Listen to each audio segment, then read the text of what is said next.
buy gold, basically. Now, I'm not a financial advisor. I'm not giving you financial advice.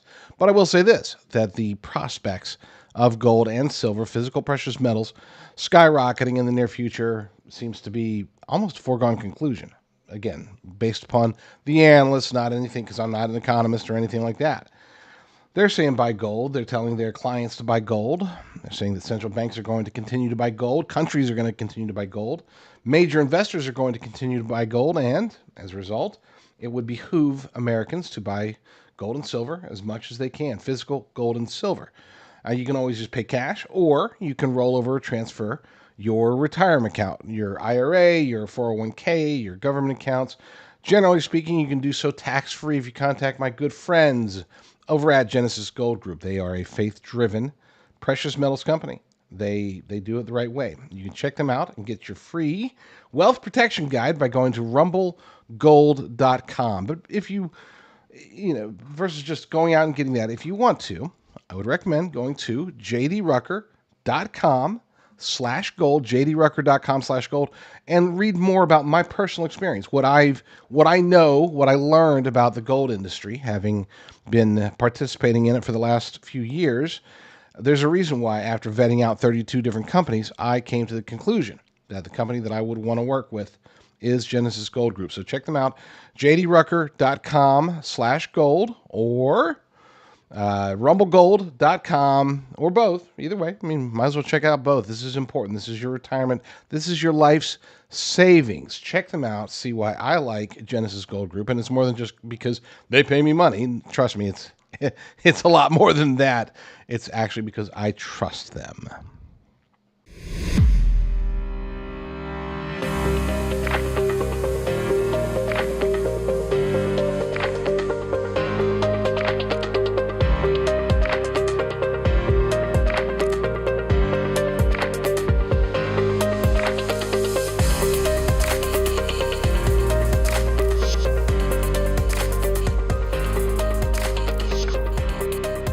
You're listening to the JD Rucker Show. Let's begin. It's pretty certain that somebody, maybe multiple people, maybe a whole lot of you, maybe all of you are going to say that I am Chicken Little, doom and gloom, that I should be celebrating and super happy about the prospects of Donald Trump winning. After all, there's some reports that are coming out right now as we speak. Just over the weekend, reports coming out that Trump has like a 93% chance of winning the Electoral College, allegedly based upon some super awesome, amazing pollsters that are always right, never wrong, never basing their work on any agenda, trying to fill anybody with false hope. Look, I hope I'm wrong. I do. I absolutely positively, I'm not one of those guys that would rather be right than for the best case scenario to happen. I want to be wrong. But it's funny because we all know about Pennsylvania, for example. We know that Pennsylvania, for whatever reason, it takes them 2 to 4 centuries to count all the votes, because they're just the people that are running the system there are just really stupid. Or maybe, just maybe, being stupid enough to think that it's going to take them an extended period of time to count votes, despite the fact that there are bigger states with less than Pennsylvania that can easily count votes and have the results available, ready to rock and roll that night, maybe the next day, So it's funny, you got Pennsylvania. Now we're hearing reports out of Georgia. And it's odd because, of course, Georgia is another swing state. Hearing reports out of Georgia, this time from the Republican Brad Raffensperger, Secretary of State, person who I have said for a long time, I believe that he's part of the uniparty swamp. He's definitely a never Trumper, and he is, even though he's a quote-unquote Republican, I believe that he is part of whatever shenanigans take place on these various election nights, and there's a reason that he continues to keep his job despite failing at it miserably. Well, now he's saying that, you know what? It's going to be a few days after the election, a few days after, So we still got to count, the ballots that are coming in from overseas, from our military and stuff like that, and then we'll be able to get about. And I'm not kidding you. This is what they said. We'll be able to get about 75% of the vote counted on election night, but we won't know the other 25% until 2, 3, 4 days later. So they're telling me that 25% of Georgia's population is overseas, or do they just need enough of a cushion in order to pull whatever shenanigans they have planned? Look, I am becoming increasingly confident in Trump winning by a landslide when it comes to the actual legal votes. I mean, I've always thought he was going to win. I think it's sweep. Okay, I truly believe you take the wokest leftist state, and I think that he could actually win in any of them. Even out here in California, I think I see more excitement about Donald Trump, and it's not even close. I see more excitement about Donald Trump out in public than I do at all about Kamala Harris. And don't even get me started on Tim Walz. They love Trump. They love JD Vance. They don't like Kamala or Tim Walz. And again, we're talking about Democrats. Okay, most of the people around me are Democrats. I am in California, the state that not only has a Democrat majority, but it does everything they can to run out the. They've tried to run me out for over a decade now. So I am very supremely confident that Trump will win. As far as the actual number I'm confident about is what will happen with votes that shouldn't be counted, or perhaps votes that should never even be cast. Whether it's, dead people, illegal aliens, dogs, okay? Who knows? I don't know what their plans are. But I do know that they're desperate. I've said it before. There's far too many people with an extreme amount of personal skin in the game. Okay, people like Liz Cheney, she doesn't really like Kamala Harris. She doesn't agree with a single one of her policies. You might say, oh, but she's a rhino. She's a rhino, but Kamala's radical. Okay? I mean, there's nothing that Kamala would ever implement that even rhino neocons, Dick and would be like, that sounds interesting. What about abortion up until after birth? I know I've been pro-life, at least pretending to be pro-life my whole life, but maybe she's got a point. I mean, they're not sitting there thinking that. They just are terrified of what Trump will do to them.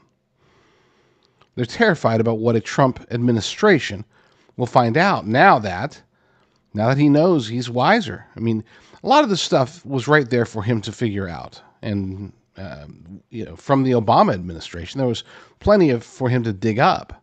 I truly believe that's the whole reason they went after General Michael Flynn even before the inauguration. I mean, they were already going after him. They got Pence. Hey, Pence, you got to tell Trump to get rid of, and that's what happened in the very early days. Point being, and I'm not trying to just rant here, point being is that I am not confident that Trump is what. I'm not going to show it on the screen because I don't want you guys finding it and doing whatever. But it is there's a tweet from a leading source for breaking news on X, and according to this, they have over 600,000 followers. It says Trump now has a 93.2% chance of winning the Electoral College, according to RCP and Silver Bulletin polling, both of which are respected, right? At least in the polling world, they're the gold standard, so to speak. And they're showing Electoral College win probability 93.2%. We should be rejoicing, right? But again, I have to remind you,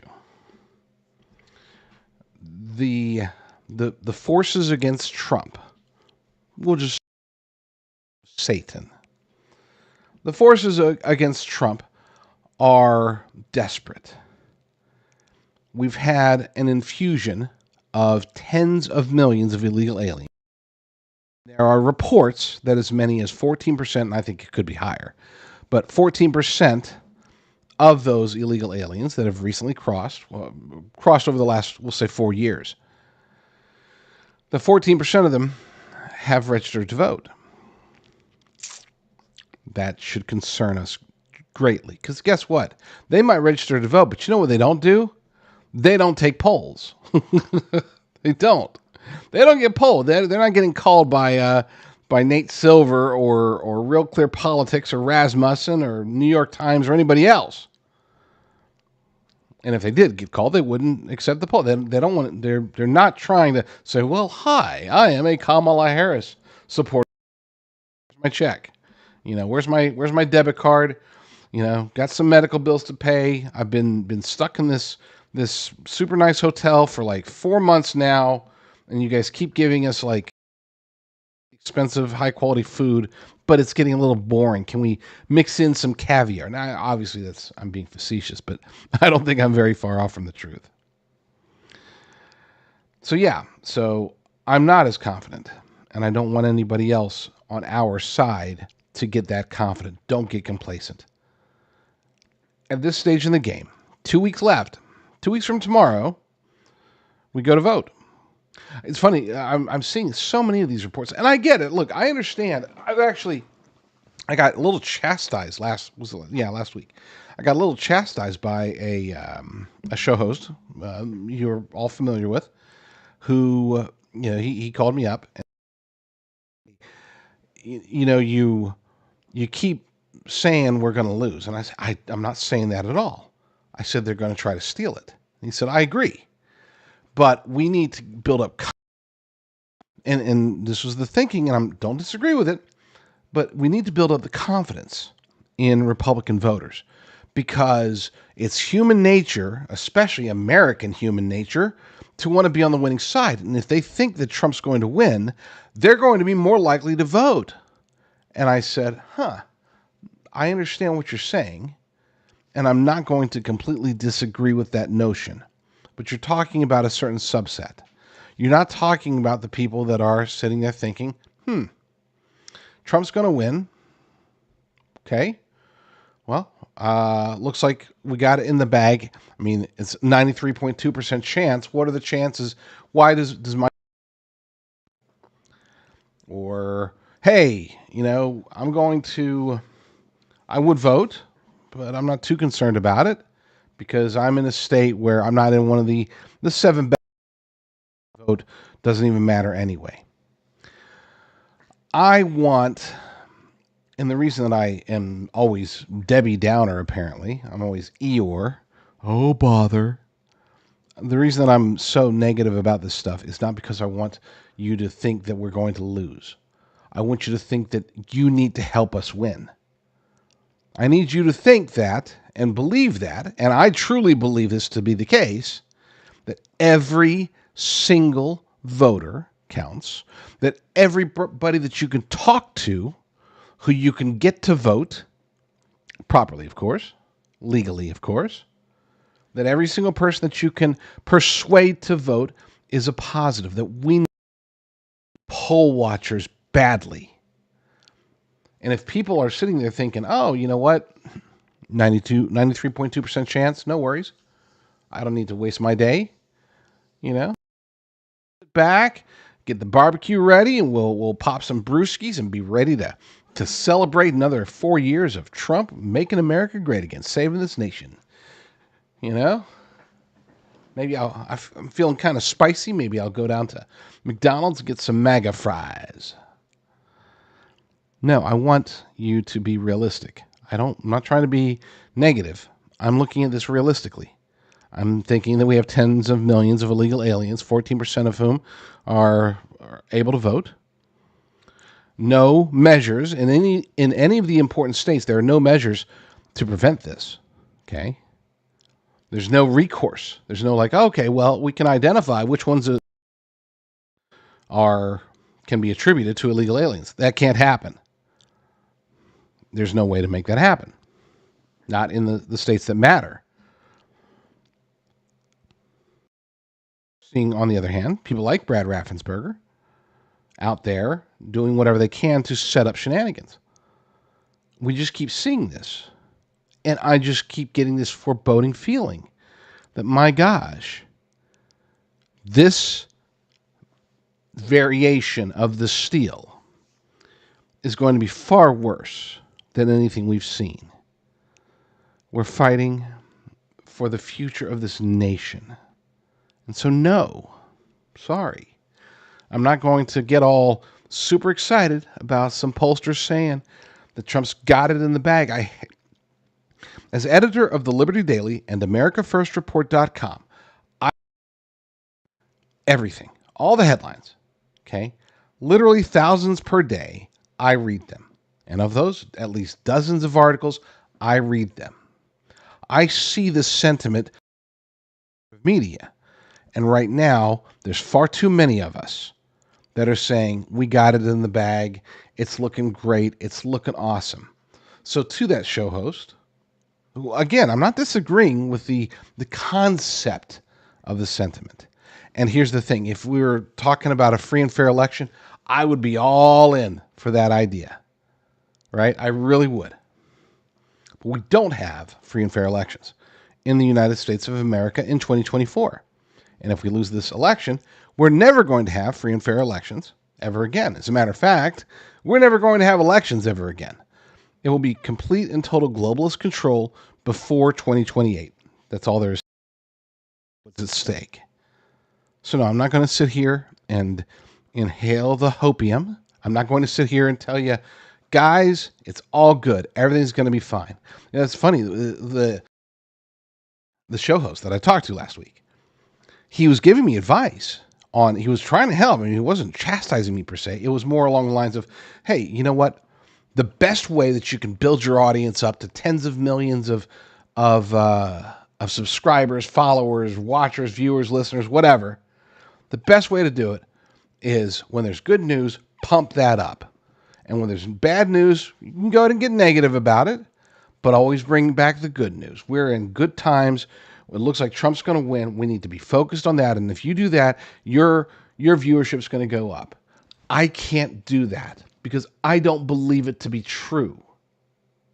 I don't. I'm not saying that Trump's going to win. I'm saying that we have to fight in order for him to win. I've also said many times that it doesn't matter necessarily what we or they do, because the results are going to be what the results are. And those results are going to come from God Almighty. He will determine. He already has determined. He knows who's going to win. Okay? It's already there. He's already lived it. He knows who's going to win. He's going to will. I shouldn't say knows. He knows who he's going to have win. And there's nothing you can do to prevent the steal if that's the course for America that God has chosen. And there's no way for them to steal it from Trump if Trump is God's choice to be the next president of the United States. Then you might ask, well, if it's all in God's hands, what are we supposed to do? As I always say, we are told to fight the good fight. We are told to do what we believe to be God's will. So, you don't know what your place is in any of this. Your vote that you, with your free will, decided to use, if your vote will be the vote that was necessary to make Trump win, or to make Carrie Lake win, or to make whoever, pick your politician in your state. There's a legitimate chance that we could, the Republican, I say we as if I'm a Republican, I'm an independent, an extremely conservative independent that won't be a Republican because they're too weak, but that's a whole other story. But for the Republicans to win, there is a true opportunity here to have control of the House, the Senate, and the White House. Throw in SCOTUS on top of that, and things, I wouldn't say necessarily great, but far, far, far, far better than they would be if the opposite were true. If Democrats were able to get control of the House, the Senate, and the White House, they would soon have control of they would be able to infuse a massive leftist bias into it, because they think, well, right now there's this massive conservative bias, so we're going to reverse that. We're going to add 4, count them 4, Supreme Court justices. We're going to have Barack and Michelle Obama. They're going to be Supreme Court justices. We're going to get We're going to retire whoever. We're going to get, I don't care. Just pick out your favorite. Mark Elias, that's his reward. He's going to be a Supreme Court justice now. No, wait, never mind. We need him too much for lawfare. We'll assign him after the lawfare's done, which it never will be. But whatever. Again, I'm not trying to be Debbie Downer. All I'm saying is, yeah, there's going to be positive headlines. And there might be some negatives too. We don't know. There's still plenty of time for an October surprise. But in these last 2 weeks, we're going to hear leftist corporate media saying, "Oh wow, it really sucks. It looks like Trump might win."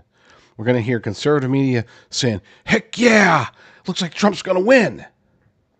And we're going to have a whole lot of people out there, a whole lot of Republicans, conservatives, patriots, America First people, MAGA, whatever, however you identify. We're going to have a whole bunch of you that are like, wow, looks like we got it in the bag.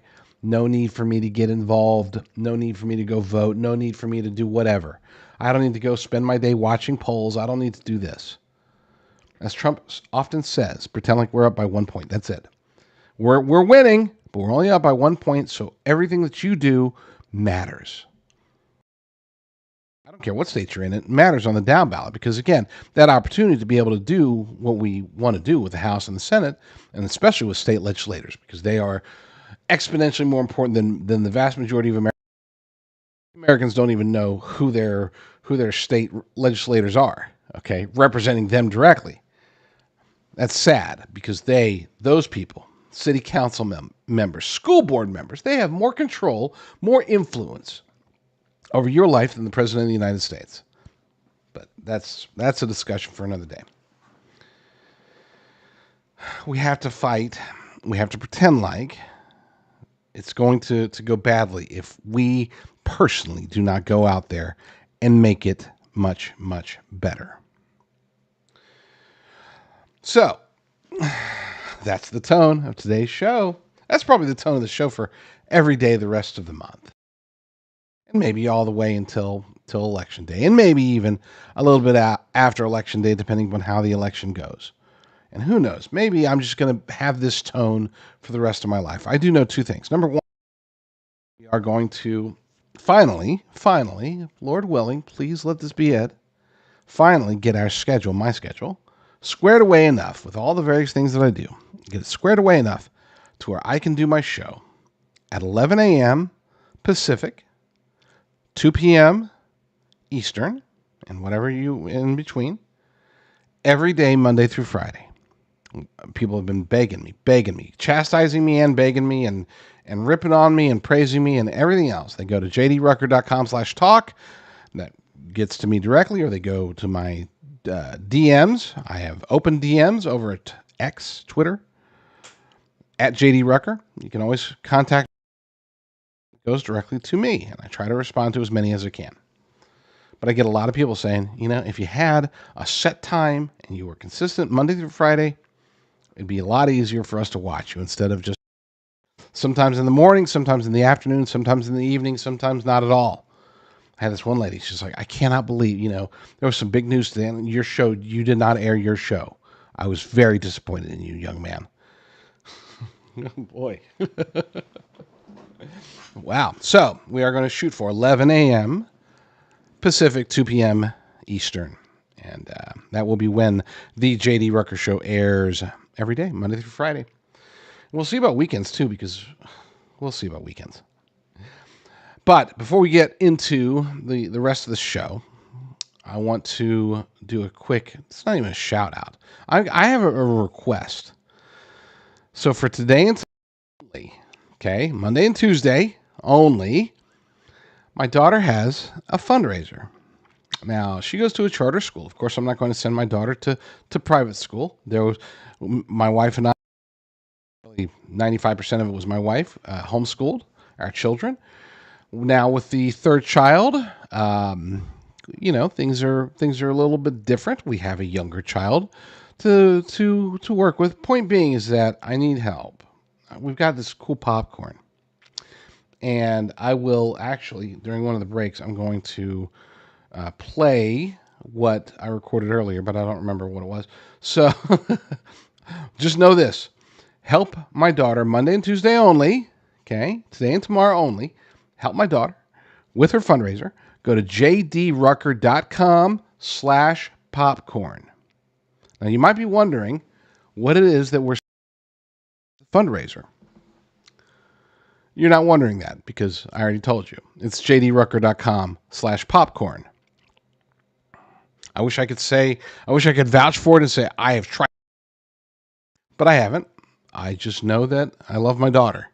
And hopefully, Lord willing, you will help her by being very generous and helping her amazing charter school out here in California, where the public schools are even worse than anywhere else where you've got yours. I can assure you that. So I'm not going to put my kids through that. Keep her at the charter school. We need the help with the fundraiser. jdrucker.com/popcorn. All right. I have the strangest sponsorship I've ever had. It's my daughter. Okay. My daughter, who's currently at a charter school out here in California, because I wouldn't put her through the horrors of public school out here. She's at a charter school. They need some help, and they only need it apparently for 2 days. I don't know. I don't make the rules. They just said, hey, we're doing the fundraiser. It's going to be Monday and Tuesday only. So that's the 21st, October 21st and 22nd. That's it. If you're watching the show after the fact, then there's nothing you can do to help anymore. Just feel bad. No, you don't have to feel bad. I would never want anybody to feel bad, but I do want you to feel good. And one way to feel good is to go to jdrucker.com/popcorn. That's jdrucker.com/popcorn. And you can help my daughter and her school and her band by buying popcorn. I got lots of popcorn here. 50% of whatever you buy goes to the school. And again, this is a charter school. You're not helping out the public school system in California. This is actually, we're trying to fight the public school system in California. So that's why we have this. Go to jdrucker.com/popcorn. Get the works. You know what? Just get, it's like I don't know. It looks like a lot of bags of popcorn. I wish I could vouch for it. I can't. I've never tried it, but it looks good. It's great cause. Okay. Look, that's my daughter with her saxophone. So yeah, she looks super happy. So jdrucker.com/popcorn, and yeah, go buy some. Help out a very good, wonderful, amazing cause. A cause that I can truly and honestly say that I love. You know who can buy a lot of popcorn? Elon Musk. And you know who else can buy a lot of popcorn?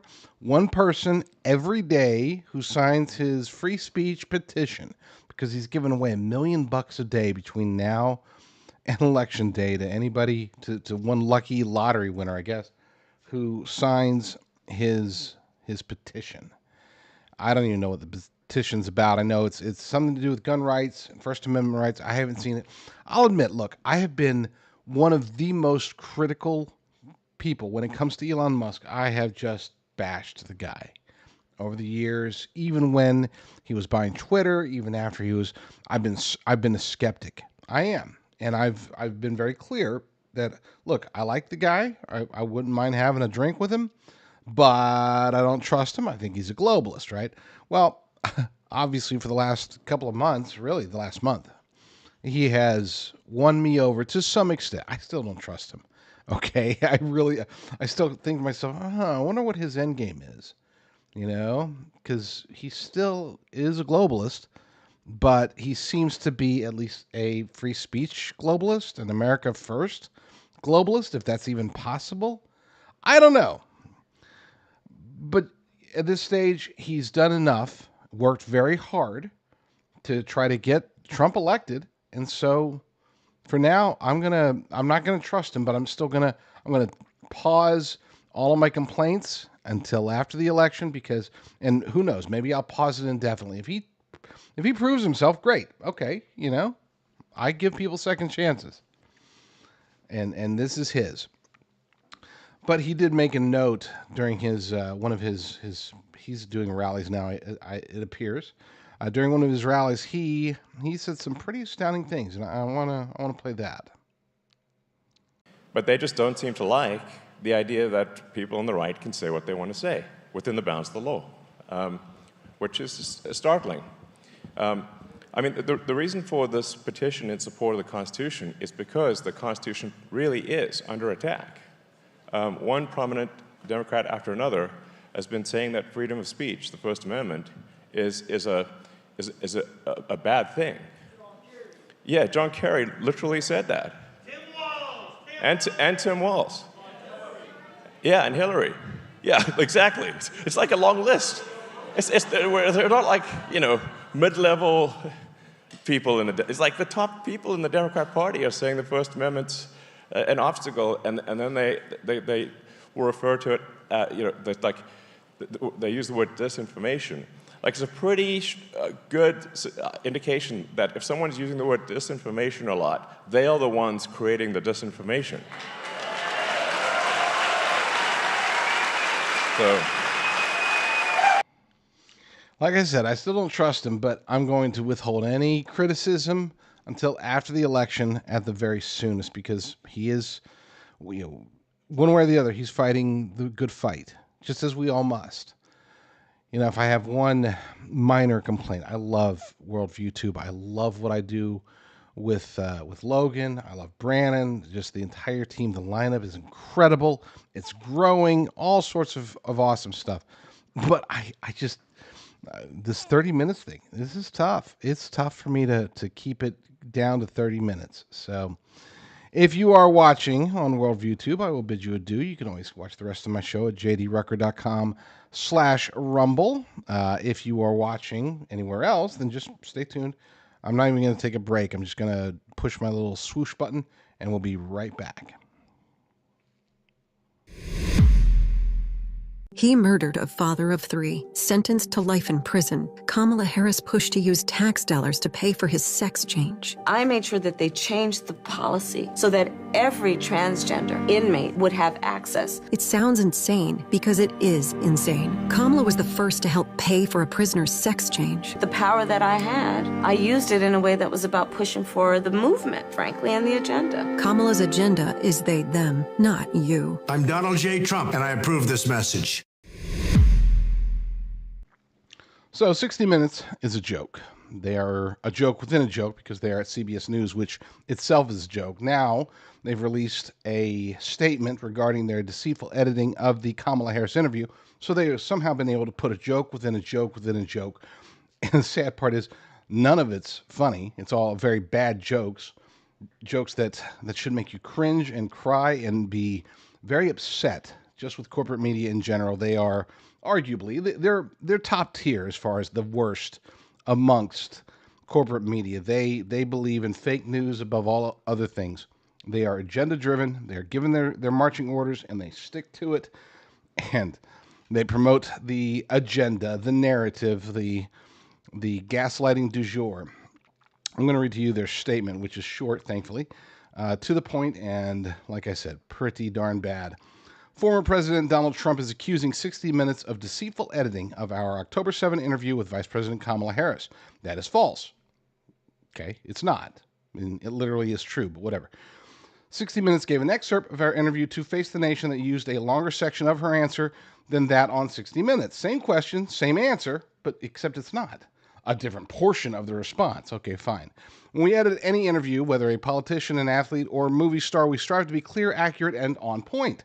The portion of her answer on 60 Minutes was more succinct, which allows time for other subjects in a wide-ranging 21-minute-long segment. Remember, President Trump pulled out of his interview with 60 Minutes, and the vice president participated. Ooh, haha, we got you back. Our longstanding invitation to former President Trump remains open. If he would like to discuss the issues facing our nation in the Harris interview, we would be happy to have him on 60 Minutes. By golly, Trump, if you are listening, please don't. Do not give them anything. And if you are out there, if you ever consider watching 60 Minutes, just don't. I mean, like I said, they're the worst of the worst. Now, here's the key. They're saying, well, look, we edit all of their stuff, and, we try to keep it succinct and on point and yada, yada, yada. Here's what they do, though, and this is the part they didn't say in their statement, but this is the absolute reality, 100% certain. This is actually how it goes. When they have somebody they like Kamala Harris, they edit it in a way that makes it to be the most favorable to her. when they have somebody like Trump or a Republican they don't like, not a rhino, they like the rhinos, but a non-member of the Uniparty swamp, which is rare, but when they do get them, they edit it to make them look as bad as possible. This is where the deceitfulness comes in. It's not the whole point, oh, they edited it out. Yeah, they edited the part out where Kamala Harris sounded like an absolute idiot, okay? If you're a journalist, you should crave those parts. You should want the person you're interviewing to say things that are not bland, number one. Okay, the part they kept in is like literally the most bland. It's like the something kicked in her head. It's like, okay, oh, there was a part that I memorized. Let me say that real quick and say it in a way that is going to be so bland and boring that nobody's going to remember it. Great. That's what they're going to play in 60 Minutes. In reality, they want to get the juiciest parts, and they skipped it. It's like, oh, we got Kamala Harris. We want her to win so badly, and she said something so stupid just now. Let's edit that part out and take the part that nobody actually cares about, the part where she didn't really say anything, but at least she doesn't sound like an absolute and total moron when she's saying it for those 7 seconds that we're going to keep in. Skip the first 48 seconds where she's like just dumb as rocks, okay? Take a word salad and shred it up and then light it on fire, and that's what she said for like 48 seconds. Let's take the 7 seconds where she sort of sounds almost like a normal thinking human being and not an absolute dimwit moron. Let's put that part in her interview. If the situation was reversed and it's Trump, they would have taken, that was a good answer. Cut that part. Oh, wait, he mentioned Mexicans. Put that in, and then we'll reverse it, and we'll cut to a clip of I don't know, try to find some Mexican mother, because we have to portray him as racist, because that's the narrative. It's disgusting. And for them to put out a statement, had they just said nothing and just been like, okay, fine, whatever, well, just if they had said nothing at all, I'd been like, okay, so CBS got busted. They're just going to keep hush hush, fine. Instead, they come out with this, and they're insulting. They think, and they hope, at least, they truly hope that the American people are as stupid, or at least close to, maybe not as stupid. Nobody can be as stupid as Kamala Harris. But they're hoping that there's a lot of Americans who are close to being as unintelligent, as mediocre as Kamala Harris. And that's what this statement is for. It's like, well, we always edit stuff out. And notice they didn't say anything about fairness. On point. Whose point? Their point. That's all they care about. What is the narrative they want to form with any interview? That's what we get. They wanted Kamala to have as least damaging of an interview as possible. And so they edited it to make her look slightly less stupid. But if it was Trump, and that's why I say, Trump, if you're watching, do not even consider it. Because it doesn't matter how brilliant you speak, what you could say everything the American people want to hear, and anything that is positive, they will edit that part out. Anything that can even be manipulated and construed as negative, they will highlight that, and they will blow it up, and they will probably edit that in a way that makes you seem even worse. So 60 Minutes, if I wasn't running a family-friendly show, I would say a lot more. I would probably use hand gestures, and I would probably be spitting right now, because that's how much you disgust me. Believe it or not, Americans are generally positive-thinking people. I know that's probably hard for you to believe when you look around and you see all the negativity, but for the most part, when it pertains to us and our lives, we don't necessarily think of ourselves as being, heading in the wrong direction, for example. Sometimes we might even get delusional about it, but we like to think, hey, you know what? It's okay. It's going to be okay. We're going to be okay. Things are going to be okay. Because generally they usually are, except, of course, right now, and for the last couple of years, they've certainly seemed like, for I think most people, they've seen like things are heading in the wrong direction, which is why when we see this poll that just popped up recently, it is much more discouraging than it even sounds. It comes from the Epoch Times. I have it partially published over at jdrucker.com. Majority of Americans feel worse off now than 4 years ago. A new Gallup poll reveals that more than half of Americans feel worse off financially than they did 4 years ago. The survey, released on October 18th, found that 52% of U.S. adults believe their financial situation has deteriorated since 2020, while 39% feel they are better off. Now, here's the thing. The reality, and when we look at it statistically, the vast majority of Americans, their revenue versus the cost of living, it's everybody's upside down compared to even 2020. And if we go back to 2019, the number goes through the roof. Of course, 2020 was the year of the pandemic, yada, yada, yada. So I guess there's a little bit there, but even the fact that 52% recognize how bad things are for them, the fact that only 39% believe that they're better off, in reality, that number's probably, if you take away the hopium or the positive nature of humans, that number is probably closer to about 25%, seriously. In other words, somewhere between 1 in 4 and 1 in 5 Americans believe that they truly believe that they are better off, or at the very least, are better off, possibly. And, there's a lot of rich people that are far better off today than they were back in 2020. But I would say that your average middle-class adult is not better off. Perhaps some people got raises, great, but did the raises compensate for the increase in cost of living? Sometimes yes, sometimes no. Maybe they got promotions, maybe they got different jobs, maybe they got their first job. Who knows what made them think that? But the fact that it's 39%, usually that number, by the way, is approximately 50% or higher. Okay? Any given year, especially an election year, you ask that same question, and it's always reversed. In other words, it's always over 50% of Americans feel that they're better off now than they were 4 years ago. And you look back, of course, obviously you'd have to go all the way back to the Jimmy Carter years and the Reagan election of 1980, when it's like, okay, yeah, no, it was bad. Then people were not better off in 1980 than they were in 1976. So this poll is a little bit discouraging, but it makes you wonder, how in the world could there possibly be, if 52% realize they're not better off, why would so many people allegedly be willing to vote for Kamala Harris? Back to the article. A similar Gallup poll taken at the tail end of the Trump presidency in September 2020 found this sentiment roughly reversed, with 56% saying they were better off and only 33% saying they were worse off than 4 years prior. Partisan divides were stark in the latest poll, with 90% of Republicans feeling worse off compared to just 16% of Democrats. Now, that's just not true. They are worse off. They know they're worse off. They're lying. Crucially, 55% of independents, a pivotal voting bloc in the close 2024 election, feel worse off, with only 35% saying their financial situation has improved. I've said it before, and I'll say it again. What we're facing right now, it's not left versus right. It's not even, technically speaking, if we really want to dig down deep, it's not even truth versus lies.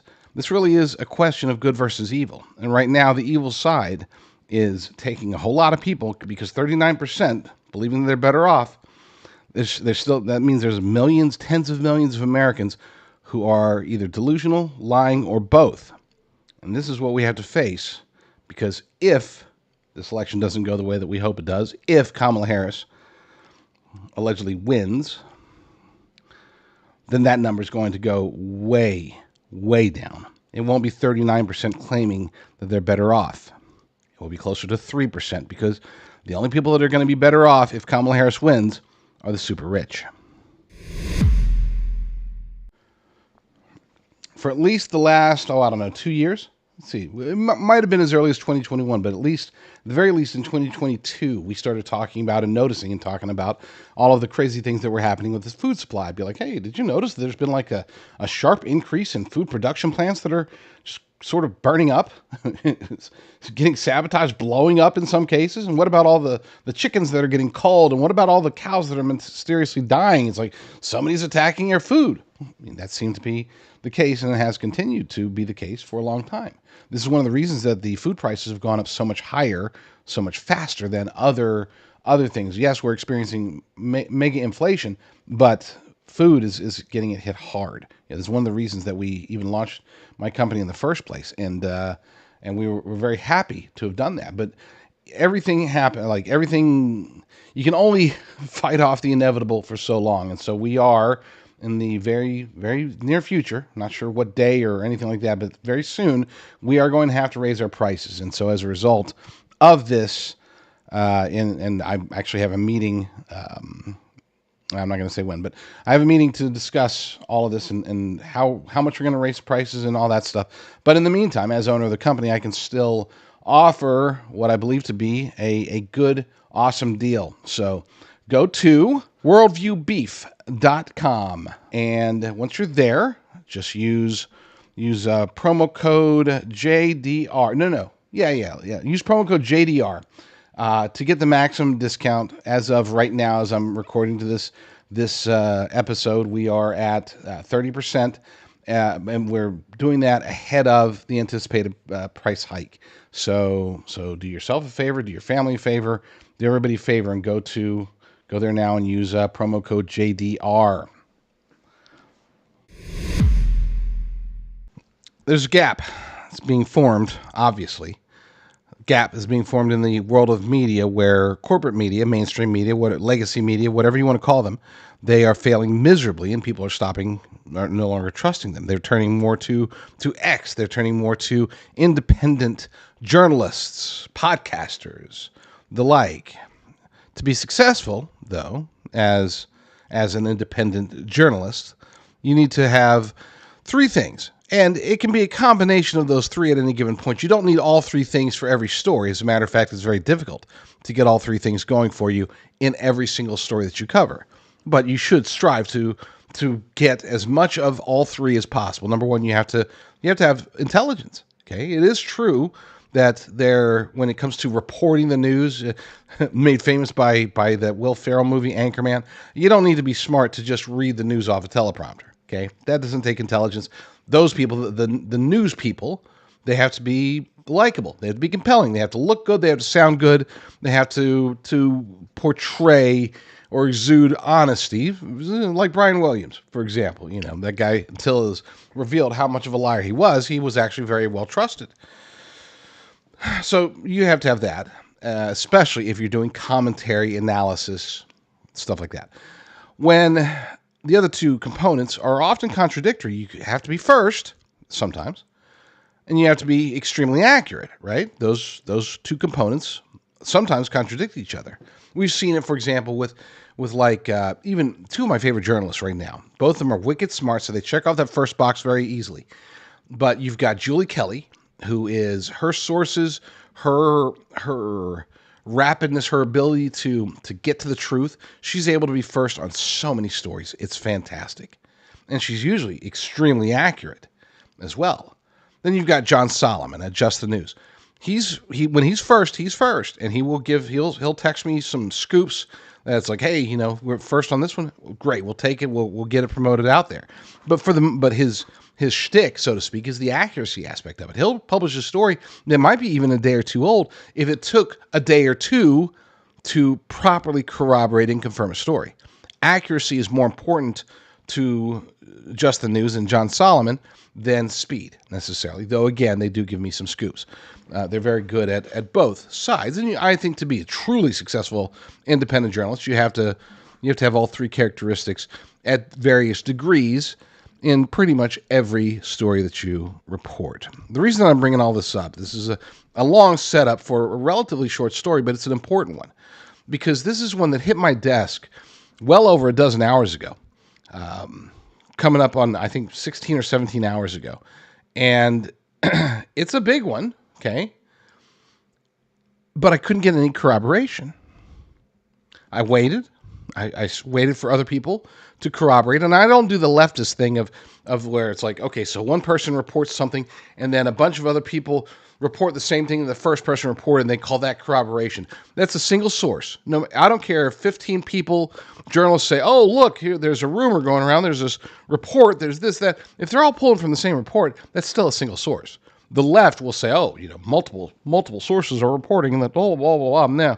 No, that's still a single source.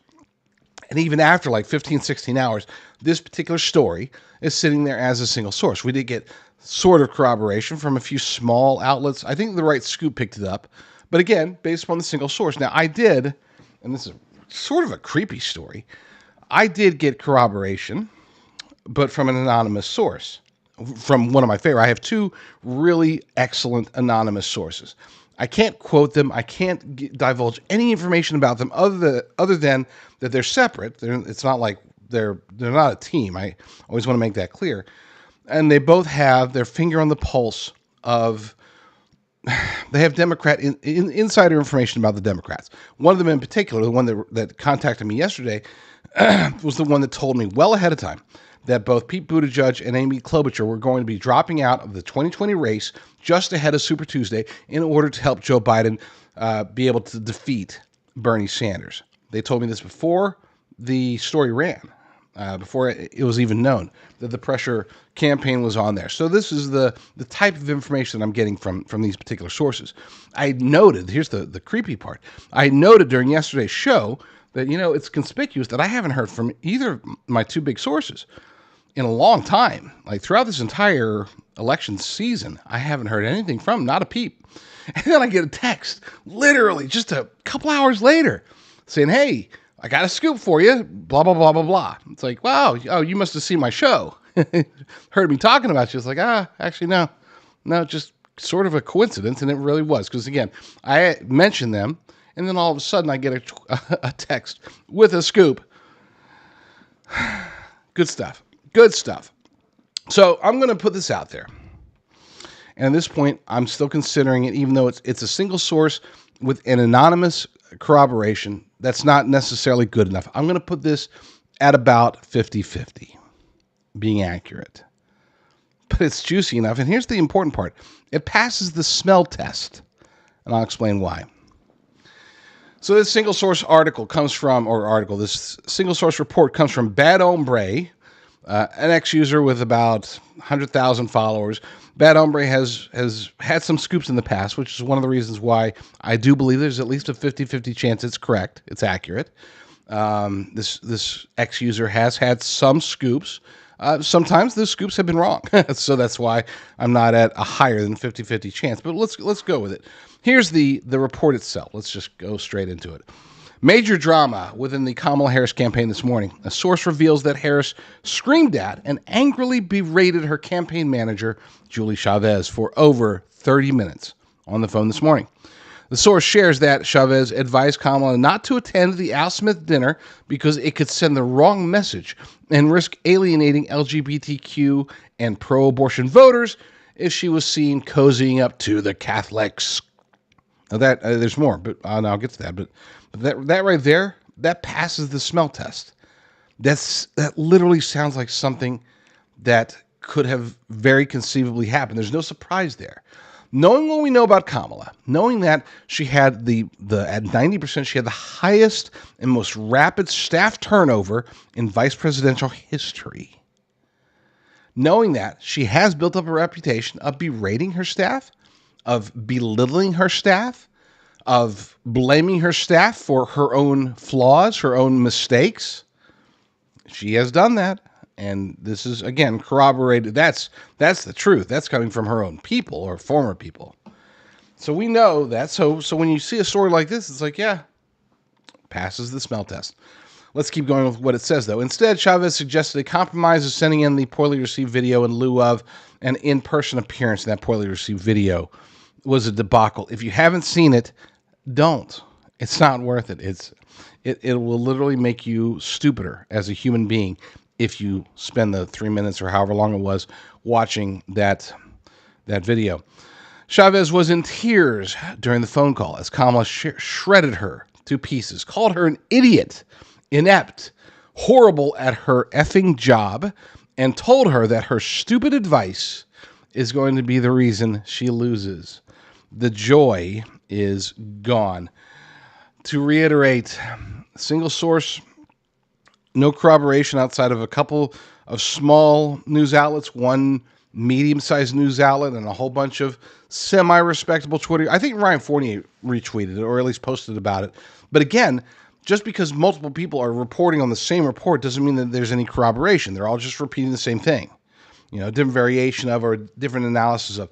I can't, don't count me as a source, because all I've got is my anonymous source that said, yeah, Kamala wasn't happy and blamed Julie for it. That's what my source said. And then I saw this, so take from it what you will. Again, knowing what we know about Kamala, knowing that this passes the smell test, knowing that it was a huge mistake for her not to go, and perhaps an even bigger mistake for her to make that ludicrous, cringeworthy video, I'm at 50-50 on this one. I don't know if people realize just how much of an effect movies have on us, on our worldviews. And it's not just movies, it's television shows, it's songs. Maybe you do, maybe you get it. There was one movie, one specific line in a movie, and I'm going to have to make a confession here, because back in 1987, I saw the movie Dirty Dancing. Now you're probably thinking to yourself, "Oh my gosh, say it isn't so, Rucker." You're probably thinking, "Oh my gosh, is he one of those dudes for Kamala or something now? Is he having LGBTQIA plus issues or something?" No, I was a kid. Okay, I watched Dirty Dancing, deal with it. But there was a line in Dirty Dancing that actually had an effect on my life. And I think a lot of times we don't realize it until maybe later. Maybe we never realize it, but it could be a movie, could be a song, could be a television show. We hear something and it actually impacts us for an extended period of time. This line was actually spoken by Jerry Orbach. He's telling Patrick Swayze, he's like, "I know you weren't the one that got Penny in trouble." And then he stops and looks at him. "When I'm wrong, I say I'm wrong." Well, it got embedded in me way back when. What was it, 40 something years ago? Way back when, almost 40 years ago, I got this notion that when you're wrong, you say you're wrong. Okay? Well, I was wrong.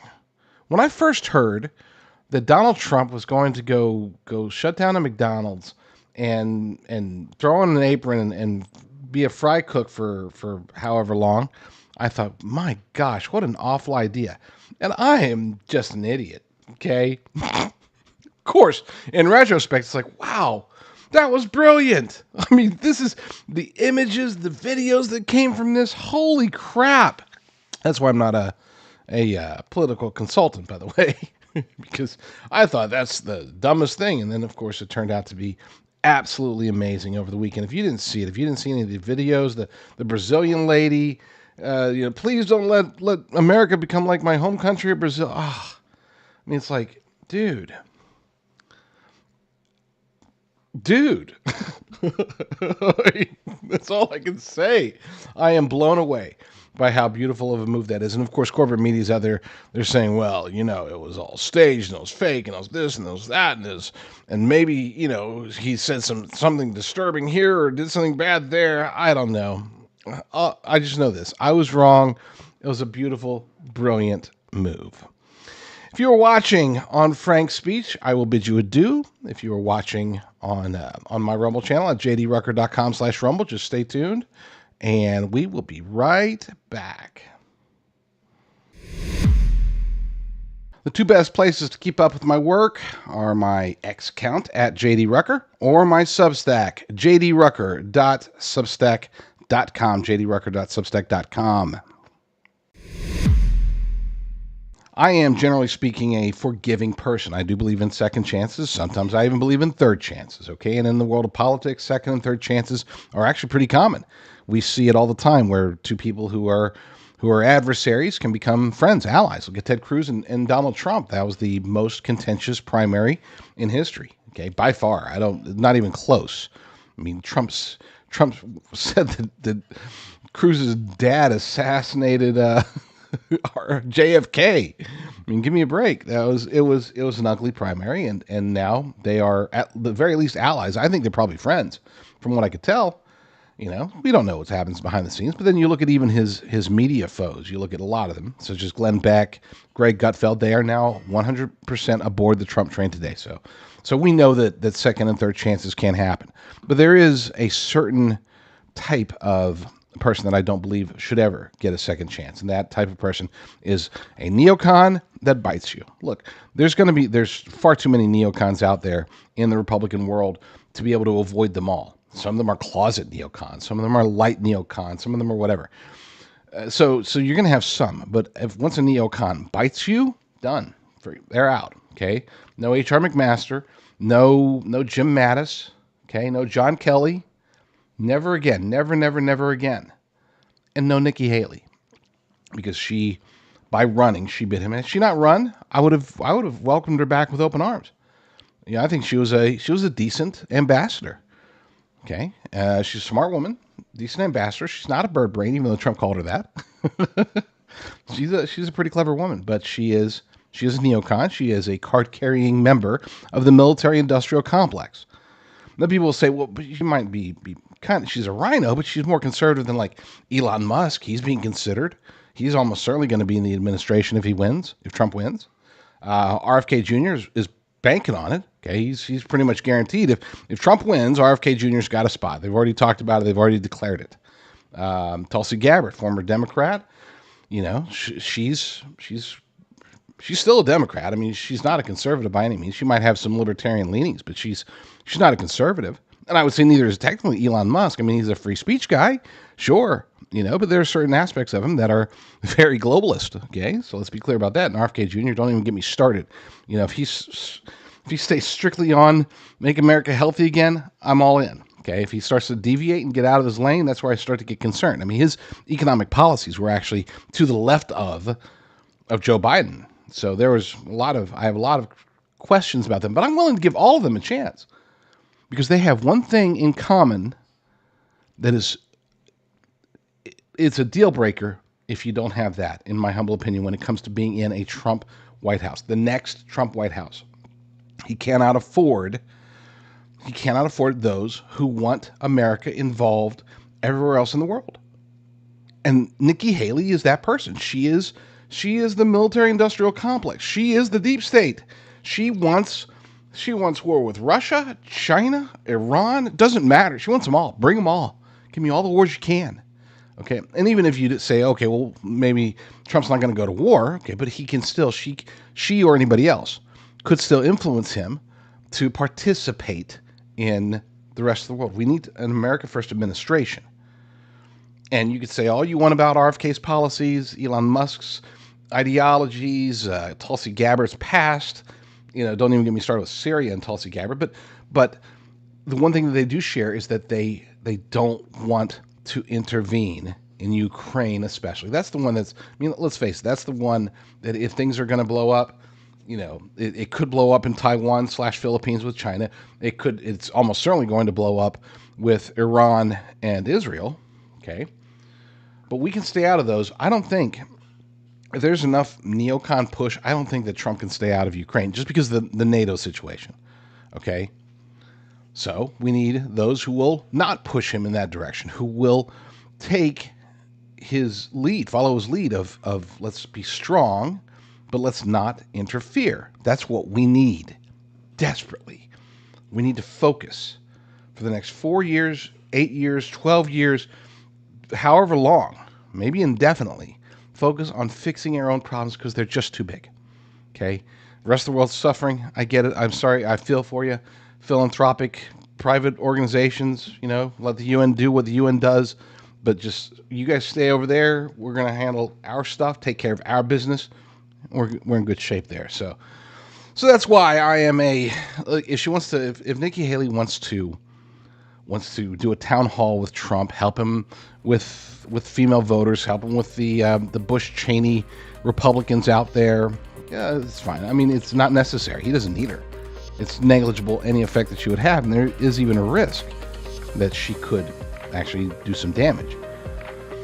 But I trust the campaign, and if they want to talk to her, if they want to get her involved in some way over the next 2 weeks, fine. I'm okay with that. I don't want it, but I'm not going to oppose it. But if she even hints at being part of the next White House, I'm a hard no. No. I know I don't have a vote, but I will continuously harp on her. That will be one of the topics that I discuss every week. as long as she's there until she finally does what she will invariably do, which is to stab Trump in the back at some point. I don't know if it'll take a week, a month, or a year, but she will. She will influence him throughout her time there, and it won't be a good thing. So I'm a hard pass on Nikki Neocon Haley. You know, Joe Biden really has done a number to the country, and I'm not going to rehash that. You all know the damage that he's done. But on a side note, he has also done quite a bit of damage to the Democrat Party, and I would say he sort of got his revenge, so to speak. He didn't want to get pushed out. Dr. Taco Jill definitely didn't want him to get pushed out. Hunter Biden definitely didn't want him to get pushed out. But Barack Obama and Nancy Pelosi and maybe Chuck Schumer, maybe other people went to him and said, "Hey, Joe, we're either you're out or you're out. One way or the other, you're out. So we just need you to just take some time, get your affairs together.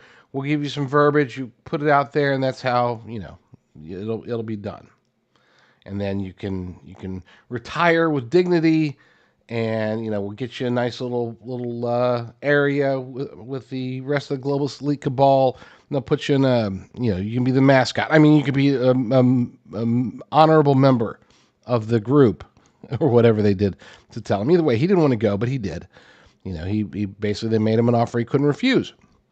And so he couldn't refuse it, but he's decided, you know what, if I'm going to go out, then I'm going to go out and kind of stick it to them. So he went out, and in the same breath, he also said he endorses Kamala Harris. What are they going to do? Notice that it took Barack Obama a long time before he actually came out and endorsed Kamala Harris. It wasn't like an instantaneous, oh, okay, yeah. No, what Joe said is right. He went and he checked his options. He said, if we go against, this is calculus, if we go against Kamala, go against Joe, then we got both of them are mad at us. And, if we try to push Mark Kelly, who I think that's who Barack Obama wanted, or Gavin Newsom, who obviously Nancy Pelosi wanted, or Gretchen Whitmer, or whoever, somebody other than Kamala, well, there would have been division within the party, and they're like, is it worth it? Is it worth it? Yeah. All right, I guess we'll have to stick with Kamala. That's the calculus. That's what took place. I don't have any evidence. I don't have any secret sources telling me this. That's just, when I sniff around, that's the scenario that makes the most sense to me. Well, as a result, there's a whole bunch of people that are kind of screwed, and who will be especially screwed if Kamala wins. And these people happen, it's not just, of course, the American people. All of us will be screwed if Kamala wins. But there are Democrat leaders who are actually quietly, secretly rooting for Kamala to lose. I know that's hard to believe, and they would never come out and say it publicly, but they are. They are. According to Matt Margolis over at pjmedia.com, these 4 Democrats secretly don't want Kamala to win. And you can probably think of who they are. They all have their different reasons. Well, 2 of them have basically the same reason. But you can probably guess who they are. And there's a 5th one that I'd like to add, but we'll get to that person at the end. Number 1, and it is, I'm not going to read the article, but I will reveal it as it comes up. So number 1, you got Gavin Newsom. Now, Gavin Newsom, he really does not want to wait. And here's the thing. So the scenario is this. If Kamala wins, then she's going to be, unless she gets dementia or something else happens to her, similar to Joe Biden, she's going to have to be the nominee for the Democrats in 2028 as well. If she wins in 2024, she's running again in 2028. She's just turned 60. She's not too old. She'll be the nominee. They won't even allow her to be contended. So in other words, if somebody has an ambition, a Democrat has an ambition to run for president of the United States, they will have to wait until 2032. Now, of course, with Agenda 2030, they don't think they're even going to be here anymore. So, or at least the United States won't, in their humble opinion. So they're like, whoa, that's not going to work. We want to run in 2028. And that would work for Gavin Newsom if Kamala Harris loses. Now, he's out of politics pretty much after 2026. He gets term limited out as governor, and there are no open Senate seats for him. So, he's not going to run for Congress. He's not going to run for mayor anywhere. He would have to go private sector for 6 years and hope that he can still revive his career, or he could try to get a cabinet position with Kamala. But who in their right mind would ever want that? I don't think anyone who knows Kamala would never want to work for Kamala. So Gavin Newsom, he's really hoping that she loses, and then he'll get out of governor's 2026. He'll do some philanthropy, write a couple of books, whatever, and then he'll run in 2028. He'll actually start as soon as his governorship is over, he will start his campaign to run for office if Trump wins. Number 2, Hillary Clinton. Now, this is one, I don't know. I mean, is she really that bitter? Is she so bitter that since she lost and she would have been the first woman, is she really going to cheer against Kamala Harris? You bet she is. She is totally not on board with Kamala winning. She wants Kamala to lose. She thinks that she is brilliant. And to be fair, Hillary Clinton is an intelligent woman. She thinks that Kamala Harris is an idiot. And to be fair, she is. So for Hillary to lose to Trump, but then Kamala to beat her to become the first female president of the United States of America? No. Hillary's like, you know what? I just want there to be no female president while I'm alive. You guys do what you want to do after I'm in hell. So yeah, she doesn't want her to win either. She's actually secretly cheering for Trump. You got Gretchen Whitmer, same situation, by the way. So with Gretchen, she too wants to be president. She doesn't want to wait till 2032. She's going to be pushed out of office, term limited out, and she too cannot run for Senate because there's not going to be an open seat for her available to run between now and then. So yeah, she's same situation as Gavin. As far as Gretchen is concerned, she wants Kamala to lose. And then the last person on the list is, of course, Joe Biden, and that's a no-brainer. He picked her because he thought that she could lose.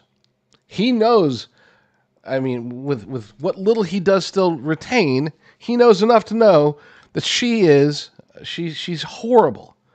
She was a terrible campaigner before she dropped out of the 2020 race. She was a terrible vice presidential campaigner. He knew all this going in. He didn't care because he knew that he was going to cheat anyway.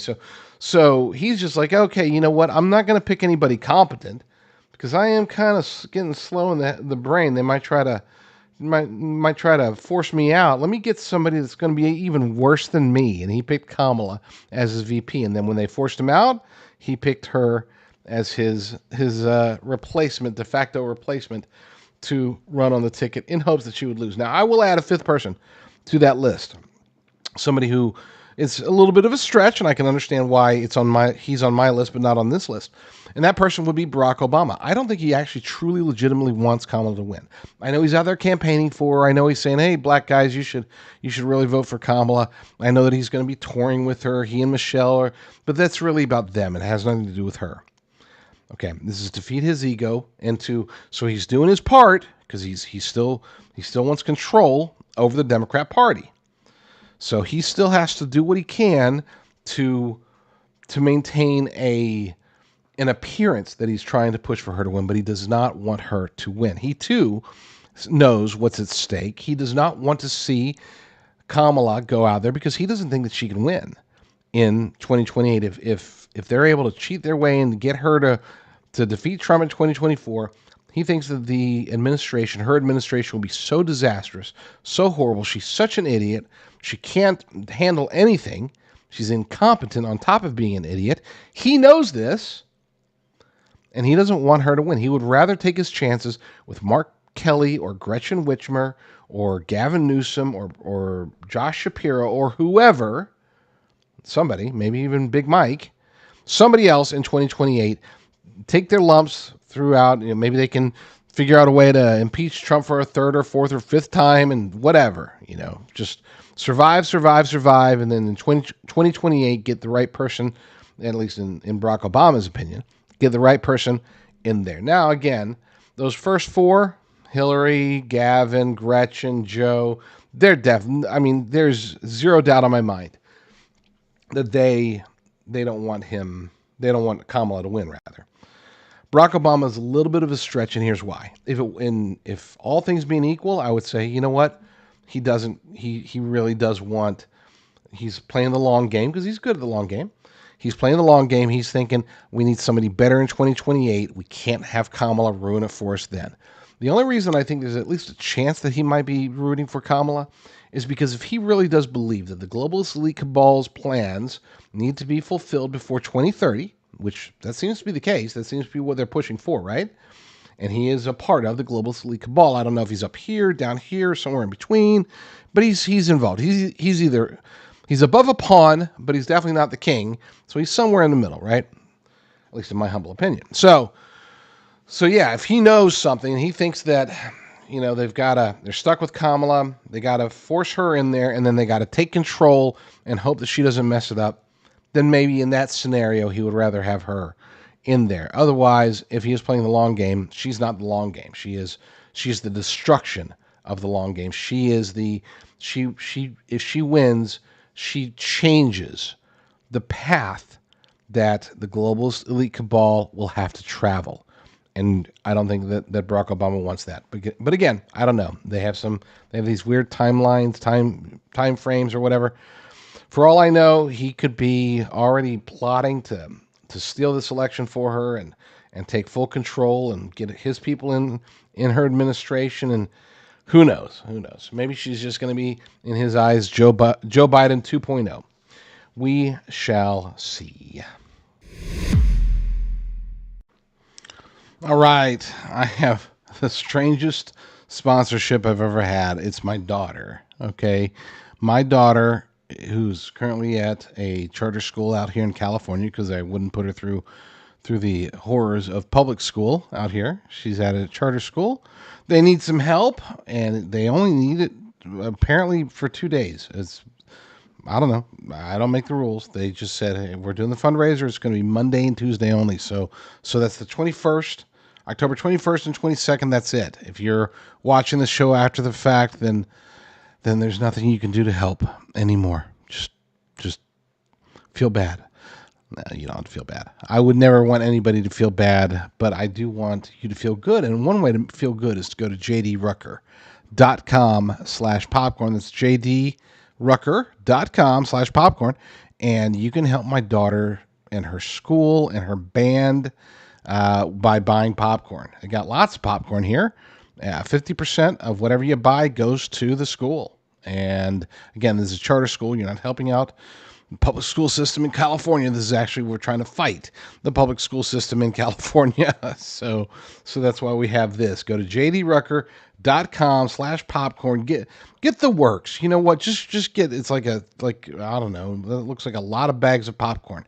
I wish I could vouch for it. I can't. I've never tried it, but it looks good. It's great cause. Okay. Look, that's my daughter with her saxophone. So yeah, she looks super happy. So jdrucker.com/popcorn, and yeah, go buy some. Help out a very good, wonderful, amazing cause. A cause that I can truly and honestly say that I love. There's an article by Steve McKee over at Daily Signal that caught my eye. I started reading it. I started getting really excited. Okay, I really did start getting a little bit of a tingle up my leg because I thought he's on to it. He's about to, and then he missed it. He didn't miss it by much. Don't get me wrong. I mean, this isn't objective. It's very subjective. But the title of the article is, "This really is the most important election of our lifetime. Here's why." And I was like, okay. I mean, I know why. I think most of you actually know why. But I haven't heard anybody in conservative media, a little bit in alternative media, and a handful of very strong hosts have said something similar or something at least close to the truth. But I thought that, okay, we're finally going to get it. Here's a I would say, mainstream conservative site of the Daily Signal, and it looks like they're going to get it. And they got close. He got so close. But he missed it. But we're going to go through it. And again, it's not like, oh my gosh, this guy's an idiot. No, I'm sure he's probably pretty smart. And he does nail some very good and important reasons why this is the most important election of our lifetimes. Arguably the most important election in the history of humanity. But We'll get to that here in a second. First, let's go through his list. I'll get to what I believe to be the unspoken or the lightly spoken most important reason, but let's go through his list because it is solid. And I'm going to read his opening first and foremost because I want to see if you guys catch on to why I started thinking that he was gonna nail it on the head. We've heard it so often it's become a cliche. This is the most important election of our lifetime, but that doesn't mean it's not true. I believe it really is for one overarching reason. This is the only election we can affect. The outcomes of 2020 and 2016 and all previous campaigns are now in the rearview mirror. Nothing can be done about them. Not so regarding what happens on November 5th. And at this point, by the way, I'm thinking, okay, he's going there. It's really going to happen. The people we choose to next lead our nation are up to us, and that makes this like any future election. And I was like, oh, crap. He's not going to get there. He's not going there. And I was right, but we'll get there. The most important election of our lifetime. That said, the stakes are so high this time, and I can think of nearly a dozen more reasons. I'm going to just buzz through his reasons because they're good. Again, I don't disagree with any of them. But let's buzz through them. Top one, its effects may be more consequential than ever. Okay, so that's kind of a nothing burger, but still, it's true. He's looking at Woodrow Wilson, 1912, Franklin Roosevelt, 1932, Reagan in 80. Those are all important ones.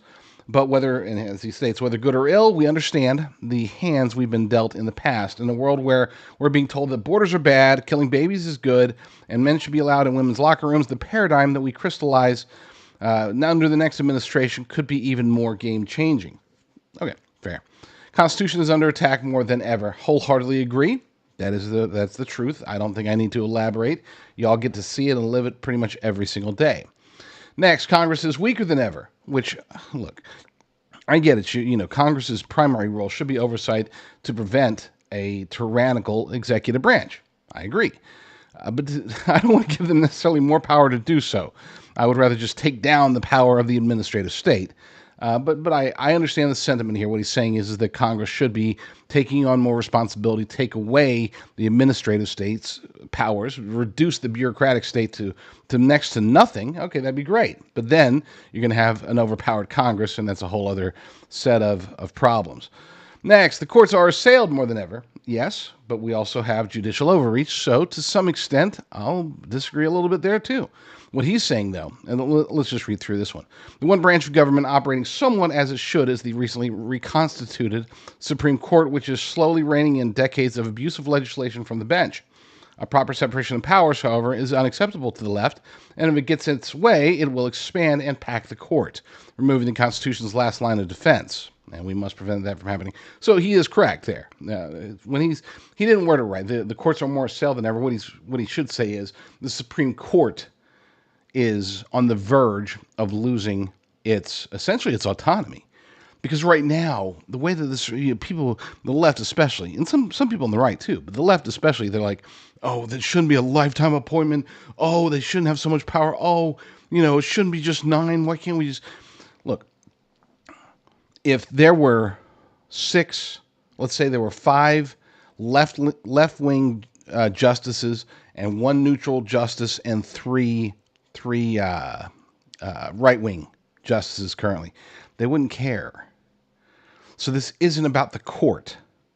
This is about getting their way, and right now they can't get their way with the current, we'll call about 3.5, really. I would say, no, not 3. So I guess to do the math right, you got two constitutional conservatives, and really, we don't really want to call them conservatives. We'll just call them originalists. They're both getting old. We've got 3 that are, I would say, lukewarm originalists, maybe a little off from time to time. You've got Chief Justice Roberts, he leans left. They say he's a conservative, he's not. And then you got the 3 radicals, right? It is fine. And I would say that, by the way, if it was the other way around, if it was 5, 1, and 3 instead of 3, 1, and 5, I would still say that it's fine. Leave it the way it is, and let's just fight to win the executive branch where we can name better justices. Anyway, that's not what they want, and he is right there. So next, today's voters are more civically ignorant than ever. Duh. Very clear there. Next, our nation's debt is more gargantuan than ever. And here's people say that, and that's true. I'm not disagreeing with it. But so far, if I have one criticism of Trump, it's that he hasn't talked I remember before he was talking about reducing the debt. He hasn't really mentioned that much. Not at all. Not on the campaign trail. He's talked about reining in spending to some extent, but not even really that. I mean, he is not a fiscal conservative. No, I don't care what anybody says. He's not a fiscal conservative. He's more conservative. I mean, you could say that he's definitely more conservative than Kamala or Joe Biden or Obama or anybody like that, sure. But you can't call him a fiscal conservative. He's not going to reduce the debt. But again, that's not something that's like, wow, it would be nice if we could, but since we can't, well, we're still going to support Trump. Our borders next. Our borders are more porous than ever. Very true. We'll get to that. Assimilation is weaker than ever. Again, very true. As a matter of fact, assimilation is being considered somehow racist, which is the stupidest thing I've ever heard. No other nation is like that. Okay, no other nation has ever been like that. There's never been a nation that considers itself to be in sin just by its very existence. There's no other nation that has not demanded assimilation. Hey, fine, you want to come live here? Great, do so. But you're going to play by our rules. You're going to learn our culture. You want to diversify and add some culture to ours? Great. But don't not assimilate. You got to assimilate. Next.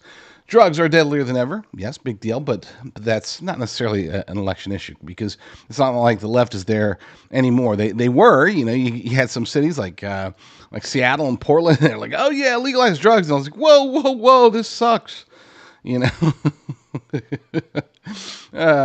Yeah, drugs are deadlier than ever, but that's not. It's an important issue. I don't want to downplay the issue itself. What I'm saying is the partisan repercussions on the issue are less, unless you tie it into the border. Then all of a sudden, of course, obviously, the Trump side has a huge advantage there. Weapons of war are deadlier than ever. Very true. Well, let's read it just so that you guys understand why I'm kind of blowing it off. The world has always been a dangerous place, but the possibility of global destruction is fewer than 100 years old. Today, not only are we seeing frightening advances in conventional weaponry, like hypersonic missiles and deadly drones, but entirely new kinds of weaponry, such as directed energy and genetic weapons. We must continually enhance our ability to defend ourselves, and that's true. So I guess what he's saying is that, look, Trump is supportive of the military. Kamala is not. The Democrats as far as the Democrats are concerned, our military should just be a laboratory for wokeness and climate change attacks. That's it, and that makes them very dangerous. Last but not least on his list, the world is more dangerous than ever. There are hot wars raging in Europe and the Middle East, either of which could easily expand to engulf the region or the world. And while most of our adversaries are irrational, what? Not wishing to die any more than we do. Okay, I still disagree. Some consider martyrdom an honor. We need a foreign policy with teeth that balances diplomacy with deterrence. That's a dozen reasons. And he's right. That is his dozen reasons. Now I'm going to explain the number one reason, the biggest reason, okay, by far. Hands, all those are important, okay, very important. But why is this particular election the most important of our lifetimes? Some people have expressed it, and many very strong conservative voices in right-leaning as well as alternative media have said that if we lose this election, this will be the last election, and they're right. The part where I slightly disagree, they say we will have permanent Democrat rule. I disagree. We won't have permanent Democrat rule. We will have permanent globalist rule. We will be handing this nation over to the globalists. Open borders. I mean, we can't afford another 6 months of open borders, let alone another 4 years. We cannot afford to have corporate media out there saying, we're only talking about a handful of apartment complexes that have been taken over by a transnational gang. I mean, the lunacy, the idiocy, the globalism is so rampant already that we won't survive another 4 years of it. We won't have another free and fair election again. Illegal aliens will be voting in the 2028 election if we even make it to 2028 as a nation. It's not just about Democrats winning. It's about the globalists winning. People like Mitch McConnell, I know that he's allegedly not running again, but people like Mitch McConnell, they don't have to fear. Okay, it's not like, it's just going to be, 100 Democrat senators, and we're going to have 75 years consecutive Democrats in the White House. That's not how it's going to work. There will be uniparty swap members that win offices, but there's still going to be globalists. They're still going to be beholden to the United Nations, the World Economic Forum, the Council for Inclusive Capitalism, the World Health Organization. They're still going to hand over our sovereignty. We will not survive. We will not survive. I cannot stress this enough. To say that this will establish permanent Democrat rule is downplaying the reality of our predicament. It's basically underselling the true nature of what we're faced with. And that is pure globalism that will engulf and eventually, and when I say eventually, I'm not talking about decades, I'm talking about years, possibly even months, until the specter of globalism is all that we see. You look up in the sky, you look down on the ground, you look around you, you look at the military, at the police, you look at everything, and it's all going to be about globalism. And they're going to shield it, of course, by claiming that it's about diversity, equity, and inclusion, and it's about climate change, and it's about all these other woke policies that are all just smoke screens for the end reality, which is to take the United States of America and to chop it down as far as possible to where the best case scenario we have is that we are part of one of the 10 regional powers that the Club of Rome and Henry Kissinger and Klaus Schwab have dreamed about since the 70s at the very least, maybe before then.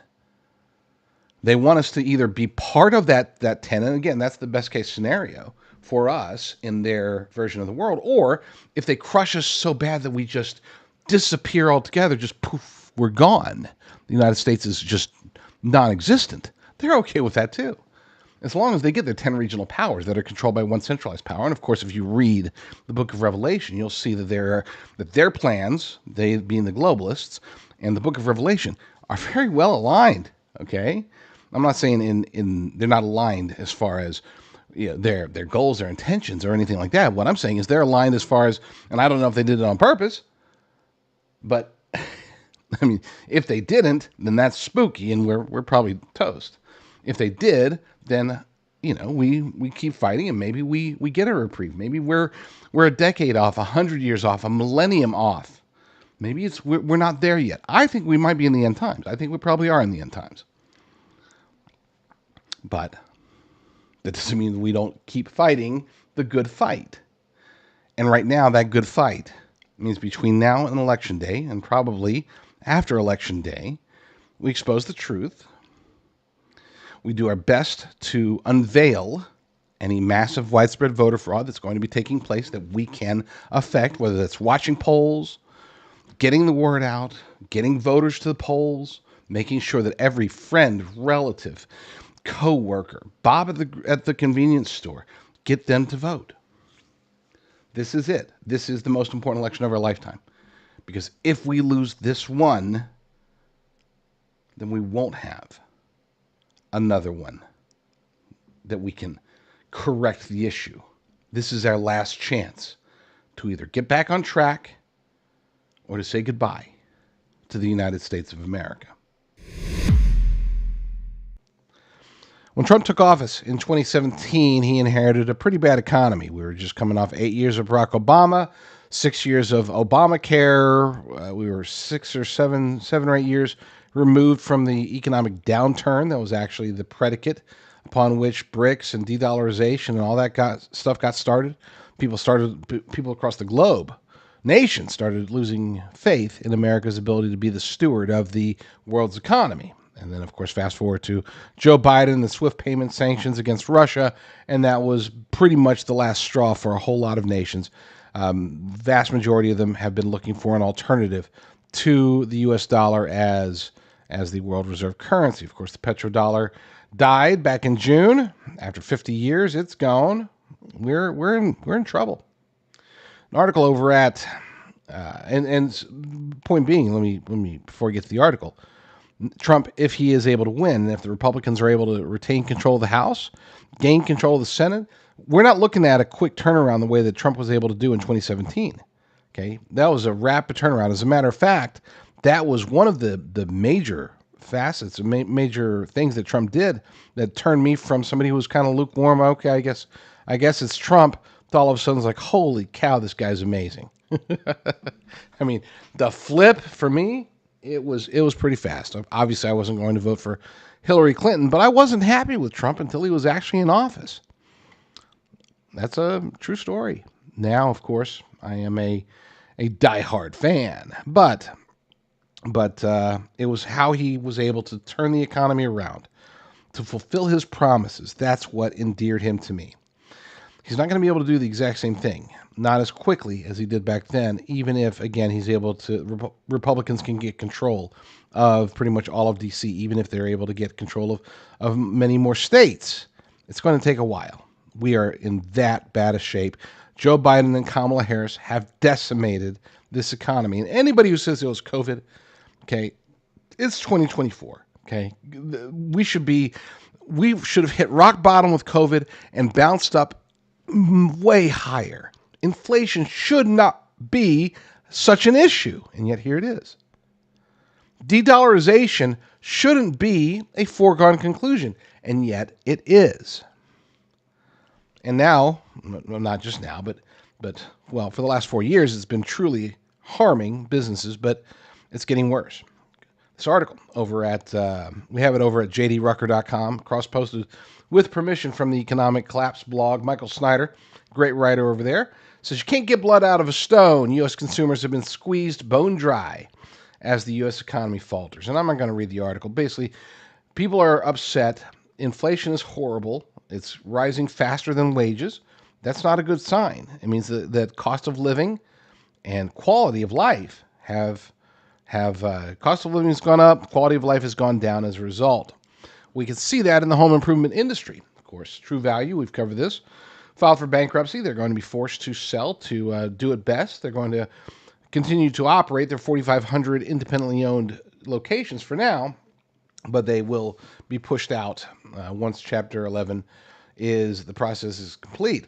Home Depot, as they're showing a decline in sales by 3 to 4%. Now, keep in mind, with inflation, generally speaking, you have increased sales. I'm talking about sales dollars, not necessarily higher number of sales, because people are hurting and less likely to get involved in, for example, home improvement, but because costs and prices are going up as well, you shouldn't see that big of a decline in sales. When it says 3 to 4%, that's based upon the new prices, which means that it's probably closer to 10, 12, 15% actual decrease in true revenue, bottom line revenue. But that's neither here nor there. What about PPG, another home improvement giant? The global manufacturer of paints, coatings, and specialty materials is laying off nearly 2,000 workers as it trims operations costs and sells off a chunk of its architectural business. Is it just home improvement? No, of course not. Walgreens, the drug industry. Look, if there's any industry that should not be affected by bad economy, it should be pharmaceuticals. It should be the drug industry. They shouldn't be hurting, unfortunately, because of the way that they've situated themselves. They being the major drugstores, CVS, Rite Aid, Walgreens.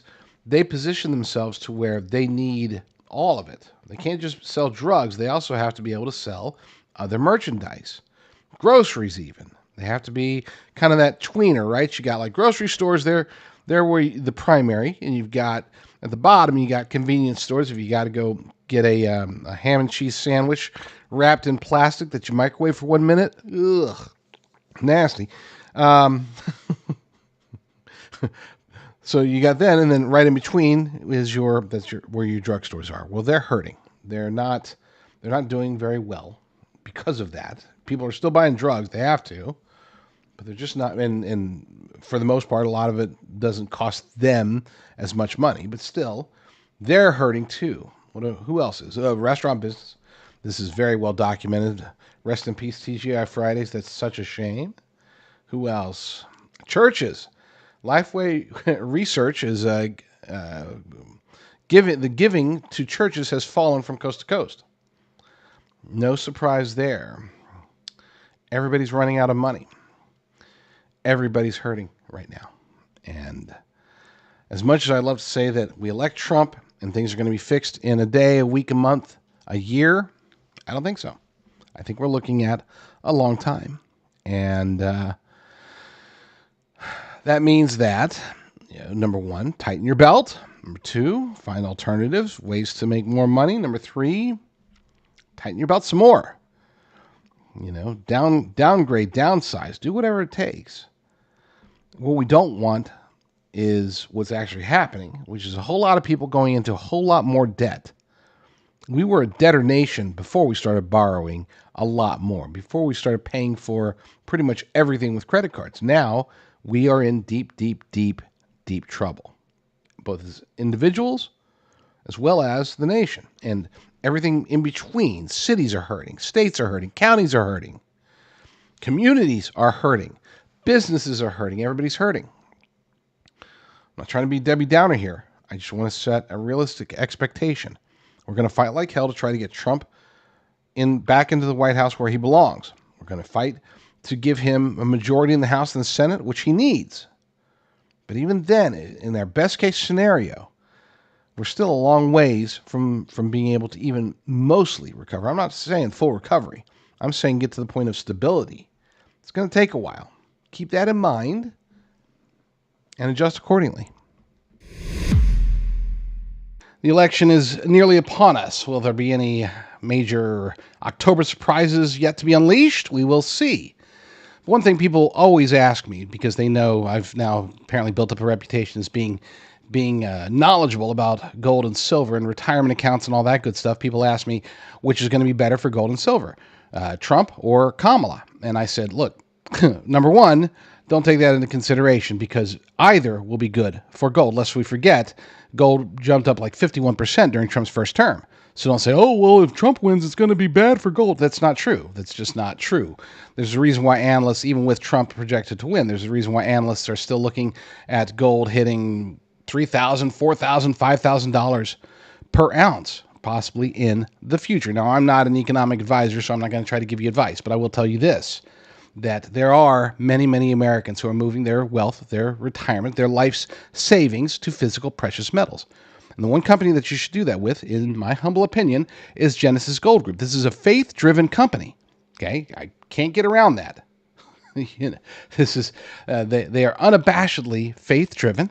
They're unabashedly America first. These guys aren't rooting for Kamala, even though Kamala, yes, will Kamala be good for gold in the short term? You betcha. Will she be good for the economy long term? Absolutely not. Not even short term, not at all. So that's why they're like, you know what? We Trump. Believe it or not, a lot of the gold companies that these conservative show hosts are promoting, they back the Democrats. I know that sounds crazy, but they do because it behooves them when Democrats are in office. So check out Genesis Gold Group. You can go to my personal website for them at jdrgold.com. That's jdrgold.com. You'll get a free wealth protection kit, a gold guide, the definitive 2025 gold guide. You'll get all this stuff. So check it out, jdrgold.com.